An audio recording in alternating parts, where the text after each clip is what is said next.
नमस्कार, मैं हूँ विकास टेकरे और स्वागत करता हूँ आप सभी का द हिस्ट्री यूट्यूब चैनल में।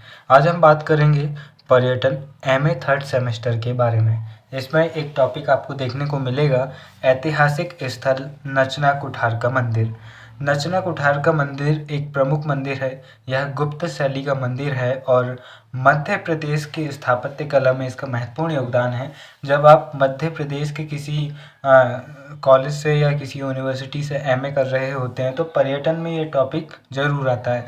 साथ ही किसी भी बड़े एग्ज़ाम्स में भी इसकी वैल्यू होती है और इससे छोटे मोटे ऑब्जेक्टिव प्रश्न बनते हैं। तो यहाँ पर आपको ये पता होना चाहिए कि नचना कुठारा के मंदिर का ऐतिहासिक पुरातात्विक महत्व क्या है। जब आप इस तरह के प्रश्नों को हल करते हैं तो आपको ये ध्यान रखना चाहिए कि सबसे पहले आपको उनकी भौगोलिक स्थिति बताना ज़रूरी है। तो दोस्तों, जो नचना कुठारा का मंदिर है, तो नचना के मंदिर गुप्त शैली के हैं, यह सबसे इम्पोर्टेंट बात है। और यहाँ का पार्वती मंदिर प्रारंभिक गुप्त शैली का है। आपको ये बात गांठ बांध लेनी चाहिए कि मध्य प्रदेश में जितने भी प्राचीन मंदिर आपको देखने को मिलेंगे, 90% मंदिर आपको गुप्त शैली के देखने को मिलेंगे तथा शिव मंदिर उत्तर गुप्त शैली का है। यानी कि यहाँ पर नचना कुठार के जो मंदिर है वो तो गुप्त शैली के हैं, लेकिन यहाँ पर एक शिव मंदिर है, वह गुप्त काल के बाद आने वाले वंशों के द्वारा बनाया गया है।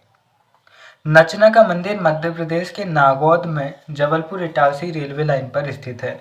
मध्य प्रदेश के नागौद में यह स्थित है। क्या? नचना कुठार का मंदिर। नचना भुमरा से 6 मील की दूरी पर अजयगढ़ रियासत में स्थित है। यह इसकी भौगोलिक स्थिति है।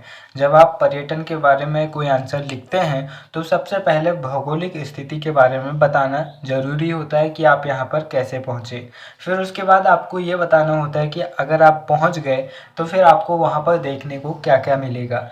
तो पहले आपको यहाँ पर की विशेषताएं बतानी होंगी ताकि कोई व्यक्ति प्रभावित हो सके। तो यहाँ पर आपको यहाँ पर की स्थापत्य शैली की विशेषताएं हम देखते हैं। तो प्रारंभिक यानी कि पूर्व गुप्तकालीन मंदिरों की विशेषताएं, यहाँ पर के जो गुप्त काल से पहले के मंदिर हैं उनकी विशेषताएं देखते हैं। प्रायः सभी प्रारंभिक गुप्त शैली के मंदिरों की स्थापना ऊंचे चबूतरे पर की गई है। गुप्तकालीन मंदिरों की स्थापना ऊंचे चबूतरे पर की गई है तथा मंदिरों तक जाने के लिए सीढ़ियों की व्यवस्था है। इनकी छतें सपाट है। यानी कि गुप्त काल के जो मंदिर है वहाँ पर हमें एक जो मंदिरों में एक जो शंख टाइप का आप देखते हैं, जो मंदिरों की डिज़ाइन होती है वो उस समय पर नहीं चलती थी। जो गुप्तकालीन मंदिर होते थे उनकी जो स्लिप होती है वो बिल्कुल प्लेन होती है।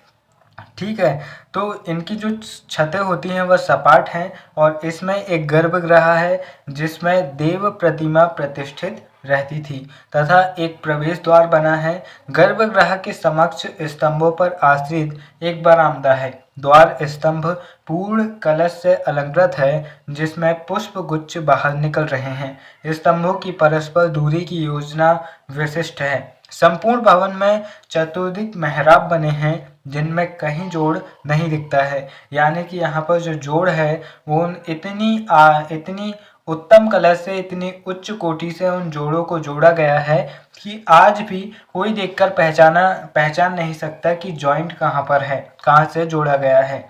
मंदिरों में एक के ऊपर एक मकवाहिनी गंगा तथा दूसरे के ऊपर कुर्म वाहिनी यमुना की मूर्तियां अंकित है। गर्भगृह के चारों ओर प्रदक्षिणा पथ बना है जो प्रायः आच्छादित है। कुछ मंदिरों के स्तंभ वर्गाकार है तथा उनके आच्छादित हैं और कुछ मंदिरों के स्तंभ वर्गाकार हैं तथा उनके शीर्ष पर पीठ लगे 4 सिंह की मूर्तियों से सुशोभित है। ये स्तंभ संपूर्ण मंदिर का भार ग्रहण करते हैं। यहाँ पर दोस्तों, यहाँ समझाने वाला ज़्यादा कुछ है नहीं क्योंकि मुझे कुछ ज़्यादा मैं खुद प्रोफेसर हूँ नहीं, तो मैं आपको ज़्यादा समझा नहीं पाऊँगा। मैं केवल आपको एक सही आंसर आपके सामने लाकर रख रहा हूँ और जितना बन रहा है उतना समझा सकता हूँ।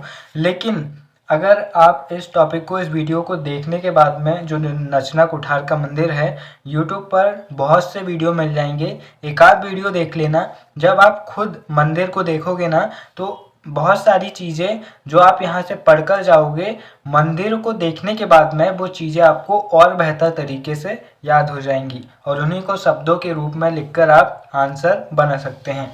अभी हमने देखे उत्तर पूर्व मतलब कि पूर्व गुप्तकालीन मंदिरों की विशेषता। अब हम देखते हैं उत्तर गुप्तकालीन मंदिरों की विशेषता।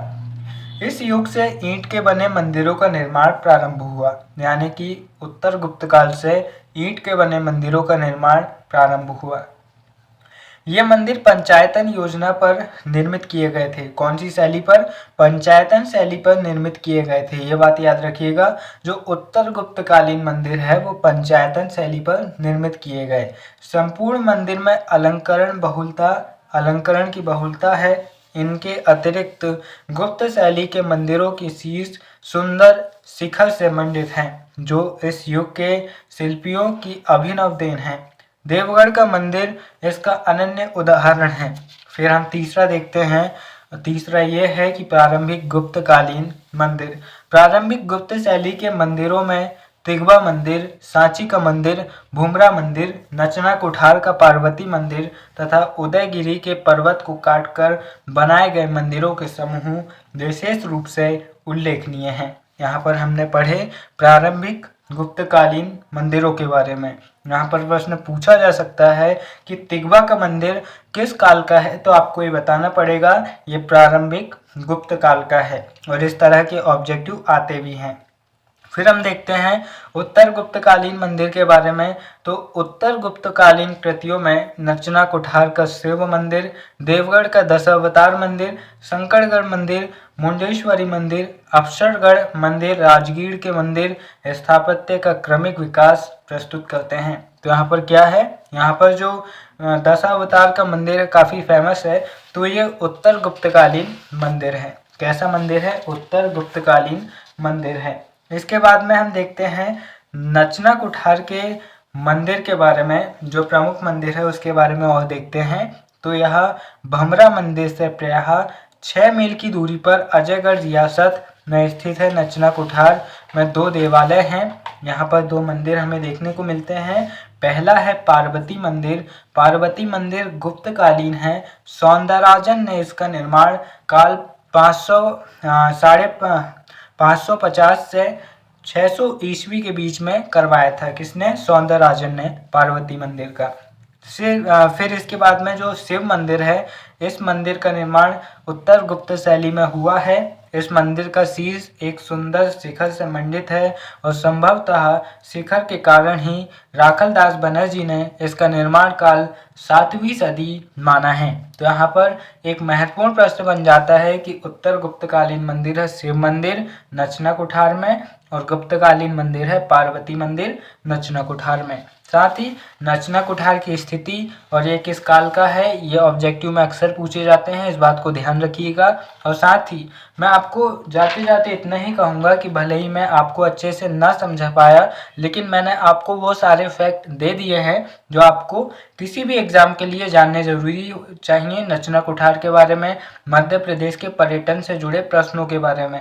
अब आप यूट्यूब में सर्च कीजिए नचना कुठार का मंदिर और मंदिर को ध्यान से देखिए, तो आप और बेहतर तरीके से अपने आंसर को तैयार कर पाएंगे। वीडियो के अंत में बस इतना ही कहना चाहूँगा, सच्ची लगन तथा निर्मल उद्देश्य से किया हुआ प्रयत्न कभी निष्फल नहीं जाता। जब आप सही दिशा में होते हैं तो आप हमेशा आगे बढ़ते हैं। इसलिए हमेशा सकारात्मकता के साथ, अच्छे कर्म के साथ आगे बढ़ते रहिए। आपको रोकने वाले 1000 मिलेंगे, लेकिन आपका साथ देने वाले लाखों लोग मिलेंगे, यानी कि उनसे ज़्यादा मिलेंगे। इसीलिए फिर मिलते हैं। जय हिंद।